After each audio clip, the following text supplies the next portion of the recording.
Jalan Pangeran Diponegoro 1A. Inilah 98 FM Purnama Sidi Wonosobo. Mencerahkan, inspiratif.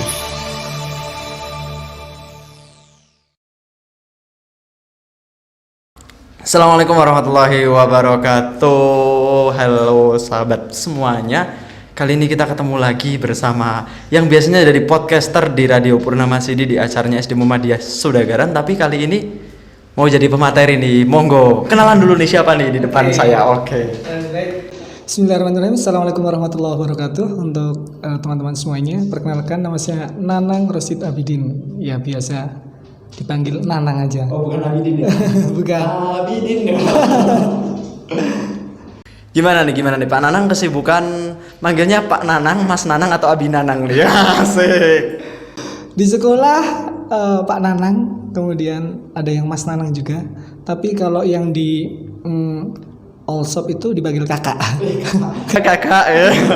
Tapi ini dia panggil kakak, cocok, enak dipanggil kakak ya. Oke. Kita panggil kakak aja untuk saat ini. Kakak Nanang.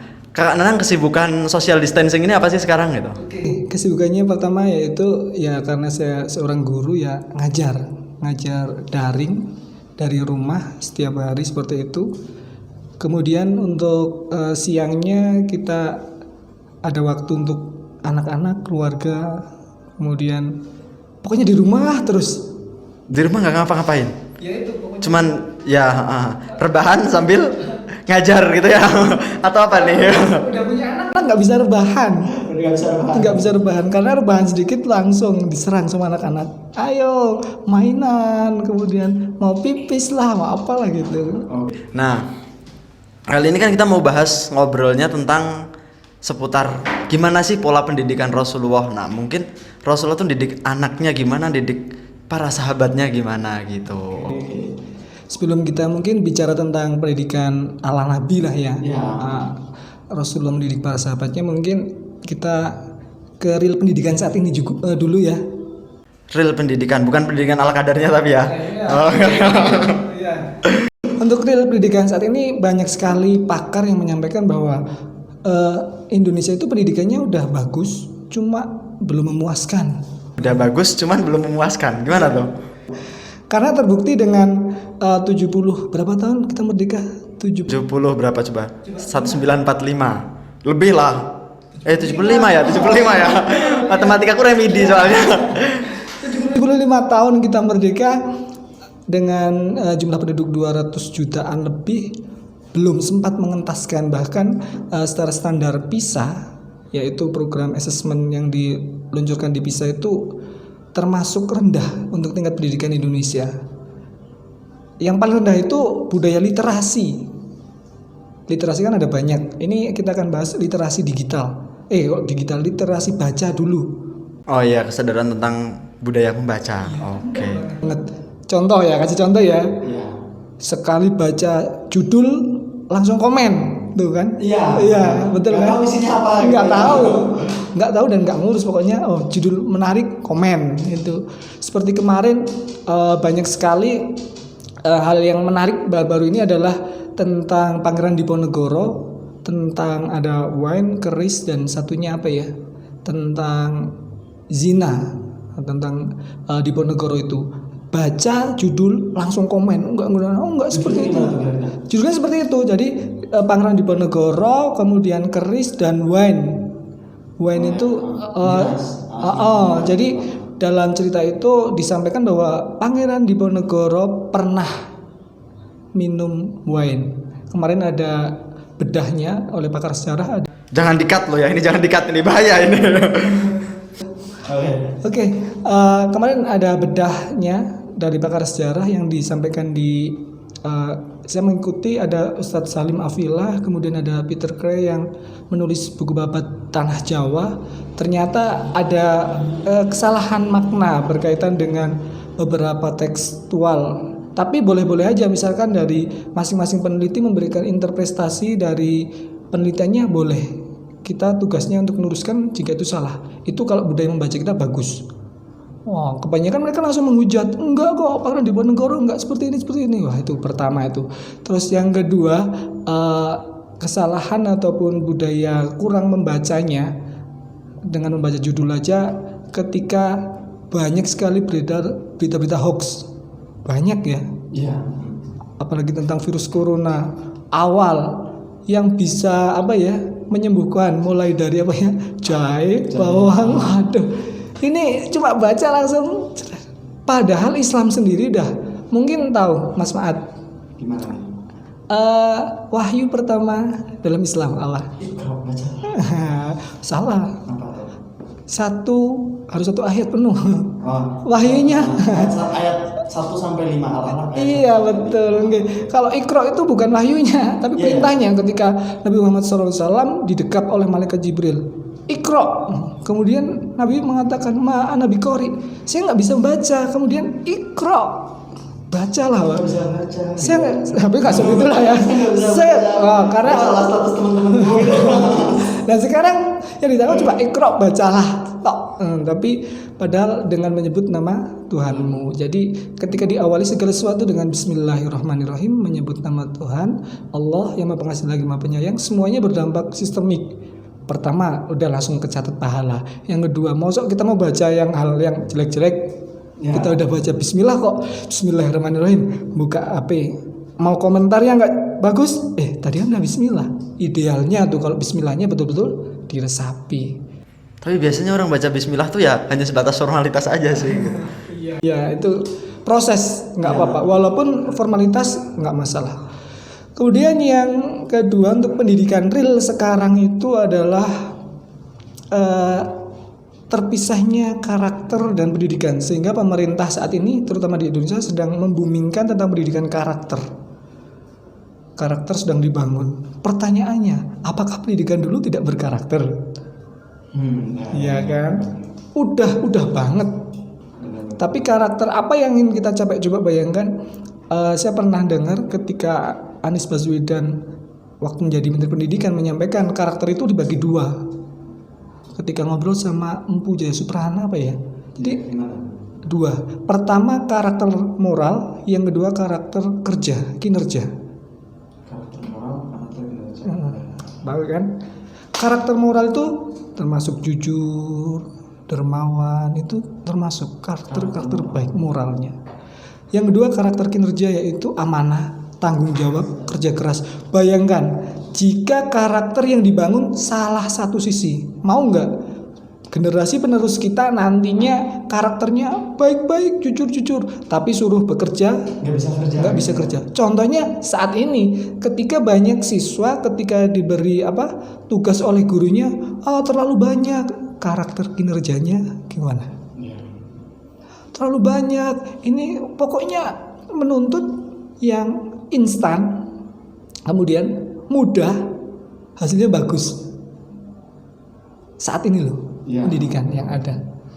Padahal kita memberikan insya Allah proporsi lah, nggak mungkin kita ngasih di luar kemampuan. Bahkan muncul meme gini nih, Tuhan tidak menguji hambanya di luar batas kemampuan hambanya, tapi guru menguji siswanya di luar batas kemampuan siswanya. Itu gimana tuh? Iya, meme itu memang ada. Memang bolehlah berekspresi, anak-anak silakan berekspresi, tapi yang perlu dibangun betul-betul karakter kinerja, kerja kerasnya, tanggung jawabnya perlu dibangun. Karena pernah ada pengalaman nih, teman seorang guru pembina Olimpiade. Itu ada salah satu murid, bukan keturunan Indonesia tentunya. Saya nggak boleh, ini tidak sara ya. Ini kita jadikan contoh, bukan keturunan Indonesia tapi warga keturunan yang luar biasa kinerjanya hebat, moralnya hebat. Ketika dia mau makan, pas jam makan, semua ditawarin tuh. Ayo, Bapak makan dulu, Ibu makan dulu, teman-temannya ditawarin semua. Kalau udah selesai baru ia makan. Itu yang karakter moralnya. Yang kedua, karakter kinerjanya, karakter kerjanya itu dia tidak mau pulang sebelum soalnya bisa. Ya, ketika dikasih soal yang katanya tadi memberatkan itu, nggak bisa, dia mencoba terus sampai bisa dicoba, sampai dia paham baru pulang. Sampai guru lesnya kebetulan saya juga kenal temen bilang dilanjutkan besok ya Mas. Enggak, saya belum paham. Ya enggak apa-apa besok. Coba bayangkan dengan yang bosan gitu bayangkan dengan kita ketika gurunya dilanjutkan besok, apa jawaban kita? Dengan senang hati. Ini pendidikan real saat ini ya. Jadi terus yang kedua, ketiga selanjutnya, pendidikan kita di Indonesia terutama belum merata antara di kota pedesaan, antara di kota besar, kota kecil, antara di Pulau Jawa, luar Pulau Jawa, masih ada ketimpangan. Jadi memang bicara pendidikan itu tidak sederhana itu. Nanti kita akan merujuk bagaimana pendidikan Rasulullah, oke, tapi kita biar real dulu. Pendidikan saat ini itu seperti ini.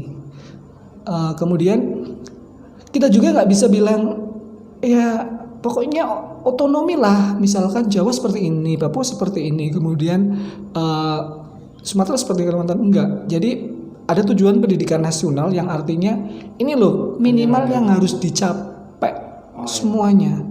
Berarti disamakan dong antara Jakarta sama Papua sama tuh. Iya emang harus disamakan. Kalau tidak coba bayangkan. Kita kan juga nggak suka kalau ada pembedaan.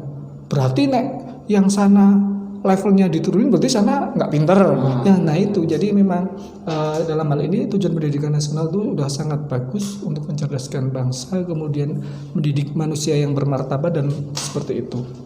Benar-benar mantap. Jadi benar banget sih emang ya, ketika pendidikan itu harus disamakan levelnya, tapi tetap disesuaikan dengan kultur daerah masing-masing, mungkin gitu ya. Iya. Tetap itu kan ada muatan lokalnya, memang harus disesuaikan. Tapi memang racikannya bukan mereka yang meracik. Kita harus mencoba husnuzon. Yang meracik itu bukan orang yang sekali, dua kali, setahun, 2 tahun berkecimpung di dunia pendidikan. Saya pernah bertemu langsung dengan Profesor Hamid. Beliau adalah seorang pakar perumus yang ikut merumuskan kurikulum 13 yang katanya bikin pusing itu ya.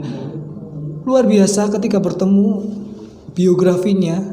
Dia itu belajarnya itu enggak setahun 2 tahun, dia sampai menjadi guru besar. Profesor itu dulu ujiannya yang menguji disertasinya untuk doktornya itu misalkan satu ya dikirim di Amerika, satu di Australia, satu di Inggris itu sebetulnya. Kemudian nanti dikembalikan. Zaman dulu belum canggih, jadi belum bisa pakai video call, tapi dikirim terus dikembalikan. Jadi itu udah memang Diposin atau pakai merpati pos itu. levelnya memang sudah seperti itulah. Jadi mereka merumuskan seperti itu bagaimana tahapan. Jadilah pendidikan Indonesia saat ini. Sudah bagus tapi memang hasilnya belum memuaskan. Apa yang belum memuaskan nanti kita bahas. Oke. Nah, terus ketika mungkin kita masuk lebih ke sini lagi ya, lebih masuk ke sini. Kalau di dunia pendidikan tadi kan udah real lah ya, tapi ketika di lapangan itu apa sih mungkin hal-hal yang perlu digarisbawahi dan hal-hal yang perlu kita pelajari lebih mendalam gitu? Pertama kebetulan saya ngajar di sekolah dasar, jadi Di mana tuh? S. Muhammadiyah sudah keren. Oke. Bisa di kelas apa? Oke. Pertama adalah kita harus memahami tentang pedagogiknya, bagaimana cara kita mengajar. Enggak hanya kita cuma modal materi. Oh, kita punya materi nih. Kalau modal materi Google banyak. Iya. Tinggal cari di YouTube juga. Wah, iya, kontennya banyak sekali. Tapi pedagogik, bagaimana transfer of knowledge, kita mentransfer pengetahuan kita ke anak-anak, sehingga anak-anak itu memahami. Ketika kita bilang atau menyampaikan tentang perkalian 3 kali 4, kita mudah. Tapi anak-anak, kemudian kita menyampaikan ke anak-anak, contoh kelas 1 ya, kita bilang 4 ditambah 5, kita mudah. Tapi anak-anak 4 itu apa? Nggak tahu. 4 jadi itu level abstrak. 4 itu kelas 1 belum seperti itu idealnya. Ya.